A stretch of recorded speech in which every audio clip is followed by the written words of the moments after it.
ये तो युद्ध के बारे में बताया कि अवन ने भारत पर आक्रमण किया था, उससे विजय प्राप्त किया था पुष्यमित्र शुंग ने। और उसके बाद उसने आगे में अश्वमेघ यज्ञ करवाए, पतंजलि ने करवाए थे और पतंजलि महाभाष्य की रचना की थी। इंडो ग्रीक के शासक मिनांडर जो था उनको ही पराजित किया था पुष्यमित्र शुंग ने। Hello friends, welcome to Krishna tutorial hall and institute of mathematics. Learn easy methods to solve mathematical problems. मैं मुकेश, आज मैं आप लोगों के लिए हिस्ट्री का पार्ट 2 लेकर आया हूँ। जैसे पिछले क्लास में मैंने आप लोगों को बताया था कि शुंग वंश के बारे में पढ़ाया था मैंने। आज मैं बताऊंगा कि शुंग वंश यानी शुंग काल में महत्वपूर्ण घटनाएं कौन कौन सी घटी है। पिछले क्लास में सिर्फ मैंने बताया था उसके शासक के बारे में। उस वीडियो को यदि आपने नहीं देखा तो देख लीजिएगा, लिंक मैंने डिस्क्रिप्शन में दे रखा है। आज जो टॉपिक है बहुत ही इंपॉर्टेंट है, क्योंकि आप जान सकेंगे कि शुंग वंश यानी शुंग काल में जो है कौन कौन सी महत्वपूर्ण घटनाएं घटी थी। तो आप लोग से वीडियो के अंत तक बने रहिएगा और वीडियो को बिना स्किप किए पूरा देखिएगा, तभी आप लोग महत्वपूर्ण घटनाओं को शुंग काल के बारे में जान पाएंगे। तो चलिए बिना देर किए शुरू करते हैं आज का क्लास। आज का क्लास शुरू करने से पहले एक बात बताना चाहता हूँ, अगर आप चैनल पर नए हैं, पहली बार मेरी वीडियो को देख रहे हैं तो चैनल को सब्सक्राइब कर लीजिए और बेल आइकन को प्रेस कर दीजिए ताकि आपको मेरी रेगुलर आने वाली वीडियो का नोटिफिकेशन मिलता रहे। और मेरी क्लास अगर आपको अच्छा लगता है तो लाइक करना मत भूलिएगा। चलिए शुरू करते हैं आज का क्लास। यहाँ पर सबसे पहले जो हम जानेंगे वो ये जानेंगे कि शुंग काल में महत्वपूर्ण घटनाएं कौन सी घटी थी। लेकिन थोड़ा सा हम बताएंगे शुंग वंश का स्थापना हुआ कब था। मौर्य वंश के बाद, मौर्य वंश के अंतिम शासक बृहदर्थ की हत्या जो है पुष्यमित्र शुंग ने कर दिया था। पुष्यमित्र शुंग कौन थे? वो थे बृहदत्त के सेनापति जिसने उनकी हत्या कर दी थी और उसके जगह पर अपने एक नए वंश की यानी शुंग वंश की स्थापना किया था। तो शुंग वंश की स्थापना कर दिया था। हम बताए थे इस वंश के बारे में कि इसको हम लोग क्या कहते हैं, ब्राह्मण साम्राज्य भी कहते हैं। कहने का रीजन क्या था, क्या कारण है कि इस वंश को यानी शुंग काल को हम लोग ब्राह्मण साम्राज्य भी कहते हैं? क्योंकि पुष्यमित्र शुंग यानी इसके संस्थापक जो थे पुष्यमित्र शुंग, पुष्यमित्र शुंग जो थे वो ब्राह्मण समुदाय से आते थे और इन्होंने शुंग वंश की स्थापना की थी। इसलिए इस काल को यानी शुंग काल यानी शुंग वंश के शासन को जो काल था उस काल को शुंग काल या फिर ब्राह्मण साम्राज्य के नाम से भी जाना जाता था। कौन कौन शासक हुए थे ये पिछले क्लास में मैंने बता चुका है। तो आज मैं घटनाओं के बारे में बात करूंगा कि इसमें कौन कौन सी घटनाएं घटी थी। शुंग वंश के काल में यानी शुंग वंश से पहले ही घटनाएं घटनी शुरू हुई थी। भारत पर आक्रमण होना शुरू हो गया था विदेशियों के द्वारा। वजह ये थी कि मौर्य साम्राज्य में जो था बौद्ध धर्म थे और सभी लोग बौद्ध धर्म मानते थे और वो हिंसा करना छोड़ दिए थे। क्योंकि बौद्ध धर्म का जो नीति है वो ये कहता है कि अहिंसा के मार्ग पर चलना, लड़ाई झगड़ा युद्ध वगैरह नहीं करना। इसलिए मौर्य वंश के कोई भी शासक यानी अशोक के बाद से कोई भी लड़ना नहीं चाहते थे, युद्ध करना नहीं चाहते, इसलिए मौर्य प्रशासन कमज़ोर पड़ गया था। लेकिन पुष्यमित्र शुंग जो है वो ये चाहते थे कि मौर्य प्रशासन यानी कि मगध साम्राज्य था, मौर्य साम्राज्य जो था उसको मजबूत रखा जाए और मजबूत रखने के लिए उसे प्रतिद्वंदियों से लड़ना पड़ेगा, विदेशियों से लड़ना पड़ेगा यानी जो भारत पर आक्रमण करते हैं उनसे युद्ध करना पड़ेगा। लेकिन बृहदर्थ का कहा दिया जाए और जो भी शासक थे मौर्य साम्राज्य में वो इनके विरुद्ध थे, क्योंकि वह अहिंसा के मार्ग पर चल रहे थे और वह किसी प्रकार के युद्ध करना नहीं चाहते थे। मैंने इस बात को बताया था कि इसलिए पुष्यमित्र शुंग ने बृहदर्थ की हत्या कर दी थी और अपने आप को शक्तिशाली स्थापित करने के लिए युद्ध भी किया था। तो इसमें सबसे पहली जो बात हुई थी, जो पहली घटना घटी थी शुंग काल में, वो था अवनों का भारत पर आक्रमण। सबसे पहली घटना अवनों का भारत पर आक्रमण यानी अवन जो थे उसने भारत पर आक्रमण किया था शुंग काल में ही। लेकिन इस समय क्या हुआ था, जब अवन ने भारत पर आक्रमण किया तो उसमें शुंग काल के शासक जो थे वो पुष्यमित्र शुंग थे और पुष्यमित्र शुंग ने जो है अवन को पराजित किया था यानी अवन पर उसने विजय प्राप्त कर ली थी। अवन पे विजय प्राप्त किया किसने? अवन पर विजय प्राप्त किया किसने प्राप्त की? तो पुष्यमित्र शुंग ने। पुष्यमित्र शुंग ने जो है अवन पर विजय प्राप्त कर लिया। विजय प्राप्त करने की यानी कि जब भी हम कोई युद्ध जीत जाते हैं, अभी कोई भी काम करते खुशी तो होती है, तो जो अवन पर विजय प्राप्त करने के उपलक्ष्य में जो है पुष्यमित्र शुंग ने जो है 2 अश्वमेघ यज्ञ कराए थे। 2 अश्वमेघ यज्ञ, 2 अश्वमेघ यज्ञ करवाए थे पुष्यमित्र शुंग ने।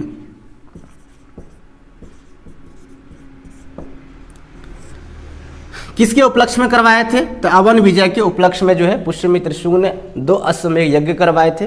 यज्ञ करवाने वाले पुरोहित तो होते हैं, तो पुरोहित कौन थे? यज्ञ कराने वाले जो पुरोहित थे वो कौन थे? यज्ञ कराने वाले जो पुरोहित थे, यज्ञ कराने वाले जो पुरोहित थे वो कौन थे? पतंजलि। और यहाँ पर एक बात याद रखिएगा कि पतंजलि ने ही जो है पाणिनि के अष्टाध्यायी पर महाभाष्य की रचना की थी। कभी कोई सवाल पूछ दिया जाता है कि महाभाष्य की रचना किसने की थी, तो महाभाष्य की रचना पतंजलि ने किया था। किसके आधार पर? तो पाणिनि जो है अष्टाध्यायी जो थे उनके एक व्याकरण का जो संस्कृत व्याकरण जो था अष्टाध्यायी पाणिनि के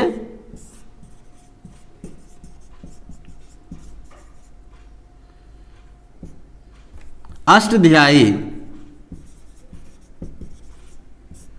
पर जो है पतंजलि ने क्या किया था?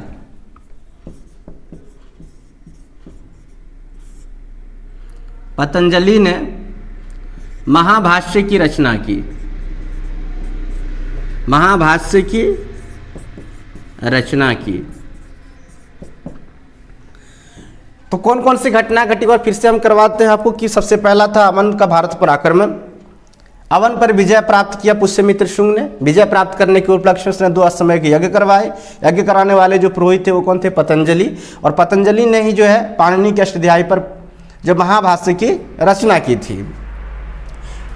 इंडो ग्रीक के एक शासक थे, इंडो ग्रीक, इस बात को भी रखिए, इंडो ग्रीक के शासक मीनांडर,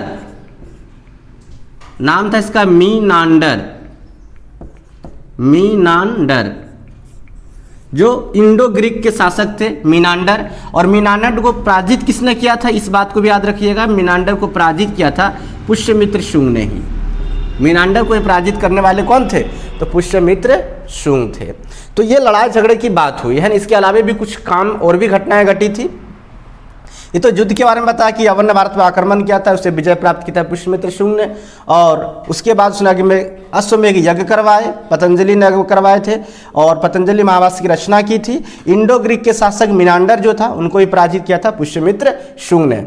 इसके बाद जो है इसी के काल में यानी शुंग काल में ही जो है सांची के स्तूप का जो है विस्तृत करा गया था, यानी उसको बड़ा करवाया गया था। उसके बाद कुछ स्तूप और बनवाए गए थे। पहले आप इसको लिखिए, हम बताते हैं कि स्तूप के बारे में क्या क्या काम हुआ था शुंग काल में।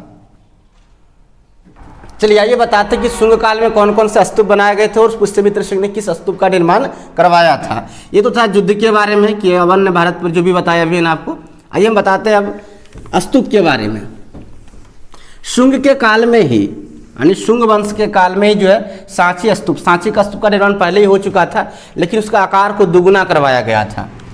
सांची स्तूप का, सांची स्तूप का आकार जो है स्तूप का आकार दुगुना करवाया गया, आकार दुगुना किया गया। ये किया गया था इसी के काल में, शुंग वंश के काल में ही सांची स्तूप का आकार दुगुना किया गया था। इसके अलावा जो है कुछ नए स्तूपों का निर्माण भी करवाया गया था। कहाँ कहाँ पर? तो भरहुत, भरहुत, बेशनगर और बोधगया, इन जगहों पर जो है स्तूप का निर्माण किसके द्वारा करवाया गया था? शुंग वंश के काल में ही हुआ था। ये सब भरहुत, बेशनगर और बोधगया में स्तूप का निर्माण, स्तूप का निर्माण। स्तूप का संबंध किससे है? तो बौद्ध धर्म से है। बौद्ध धर्म में जो है स्तूप बनाए जाते हैं, इस बात को याद रखिएगा। एक चीज यहाँ और याद रखिएगा कि भरहुत का जो स्तूप है, भरहुत के स्तूप का निर्माण किसने करवाया था? भरहुत के स्तूप का निर्माण, तो भरहुत के स्तूप का निर्माण पुष्यमित्र शुंग ने करवाया था, पुष्यमित्र शुंग ने। यहाँ पे इस बात को क्लियर कर लीजिएगा कि भरहुत, बेशनगर और बोधगया में स्तूप का निर्माण हुआ शुंग काल में, ठीक। तो लेकिन भरहुत के स्तूप का निर्माण किसने करवाया? पुष्यमित्र शुंग ने, क्योंकि शुंग काल में सिर्फ एक शासक पुष्यमित्र शुंग ही नहीं थे, इसके अलावा बहुत सारे शासक भी उसमें थे। तो इस सब के बारे में ये चीज याद रखिएगा कि भरहुत, बेशनगर और बोधगया में स्तूप का निर्माण जो है शुंग का काल में ही हुआ था और सांची स्तूप का आकार जो है दुगुना किया गया था। लेकिन भारहूत के स्तूप का निर्माण पुष्यमित्र शुंग ने ही किया था। अब यहाँ पर एक बात और याद रखिएगा कि पुष्यमित्र शुंग जो थे वो ब्राह्मण साम्राज्य का स्थापना उन्होंने किया था, तो संस्कृत भाषा और ब्राह्मण जो संस्कृति है उसको पुनरुत्थान में उनका बहुत बड़ा सहयोग था। यानी शुंग के काल में, यानी पुष्यमित्र यानी शुंग के काल में कह सकते हैं, पुष्यमित्र शुंग नहीं, शुंग का काल जो 185 ईसा पूर्व से 73 ईसा पूर्व तक रहा और इसमें बहुत सारे शासक भी हुए। तो उनके शासन काल में यानी कि शुंग वंश के काल में जो है संस्कृत भाषा और ब्राह्मण व्यवस्था जो है बहुत ज़्यादा फली फूली है ना, आगे बढ़ी, मतलब पुनरुत्थान हो गया इनका संस्कृत भाषा और ब्राह्मण संस्कृति का। और इसी के काल में जो है पहला स्मृति ग्रंथ जो है मनुस्मृति की रचना की गई थी। तो इसके बारे में भी हम बताएंगे। पहले इस बात को अगर आप लिखना चाहते तो लिख लीजिए, फिर हम दिखाते हैं कि किस प्रकार से ब्राह्मण संस्कृति इसमें आगे बढ़ी।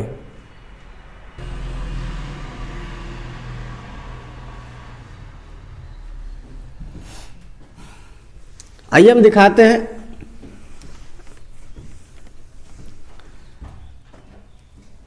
संस्कृत भाषा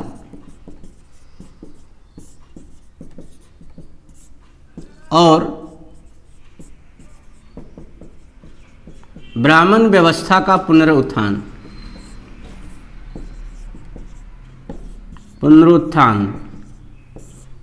शुंग के काल में संस्कृत भाषा और ब्राह्मण व्यवस्था का पुनरुत्थान हुआ, यानी कि फिर से जो है ब्राह्मण यानी सनातन धर्म आगे बढ़ा, क्योंकि इससे पहले जो है वो मौर्य साम्राज्य में बौद्ध धर्म ज़्यादा था, लेकिन पुष्यमित्र शुंग के काल में जो है यानी शुंग वंश के काल में संस्कृत भाषा और ब्राह्मण व्यवस्था क्या है आगे बढ़ा।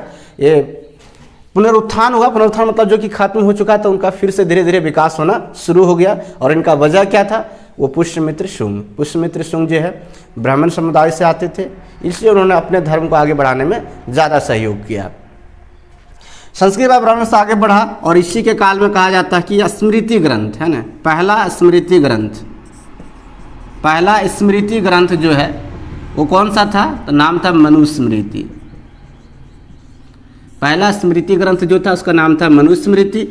तो शुंग के काल में ही पहला स्मृति ग्रंथ मनुस्मृति की रचना की गई थी। और इनके जो अंतिम शासक थे शुंग काल के अंतिम शासक वो थे देवभूति।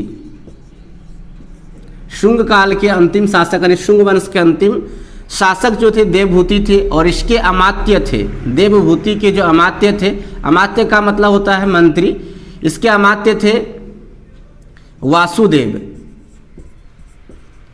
देवभूति के जो है अमात्य थे वासुदेव, और वासुदेव ने जो है देवभूति की क्या कर दी थी, हत्या कर दी थी। और हत्या करने के बाद शुंग वंश यानी ब्राह्मण साम्राज्य में एक नए वंश की स्थापना कर लिया था जिसका नाम था कण्व वंश। तो हम लोग नेक्स्ट क्लास में जो है कण्व वंश के बारे में पढ़ेंगे। आज मैंने आप लोगों को जो बताया वो ये था कि कौन कौन सी घटनाएं जो शुंग काल में घटी थी। महत्वपूर्ण घटनाओं की बात की, घटनाएं तो बहुत सारी घटती हैं, लेकिन जो मैंने आपको बताया ये सब महत्वपूर्ण घटनाएं थी। मनुस्मृति का रचना होना, ब्राह्मण संस्कृति का आगे बढ़ना, उनका विकास होना, युद्ध होना, अवन विजय प्राप्त करना, मिनांडर को हराना पुष्यमित्र शुंग के द्वारा, स्तूपों का निर्माण करवाना, ये सब प्रमुख घटनाएं जो है शुंग काल की घटनाएं थी। तो इनके अंतिम शासक देवभूति की हत्या के बाद वासुदेव ने कण्व वंश की स्थापना की। तो आगे हम लोग जो है कण्व वंश के बारे में पढ़ेंगे। लिखना चाहते हैं इसको तो लिख लीजिए। आई होप फ्रेंड्स आपने पूरी वीडियो देखा होगा और आप समझ भी गए होंगे, आप जान गए होंगे कि शुंग काल में जो है महत्वपूर्ण घटनाएं कौन कौन सी घटी। तो आज का क्लास कैसा लगा तो कमेंट करके जरूर बताइएगा। अच्छा लगा है तो लाइक कीजिए, ज़्यादा शेयर कीजिए, और नए हैं पहली बार मेरी वीडियो को देख रहे हैं तो चैनल को सब्सक्राइब कर लीजिए।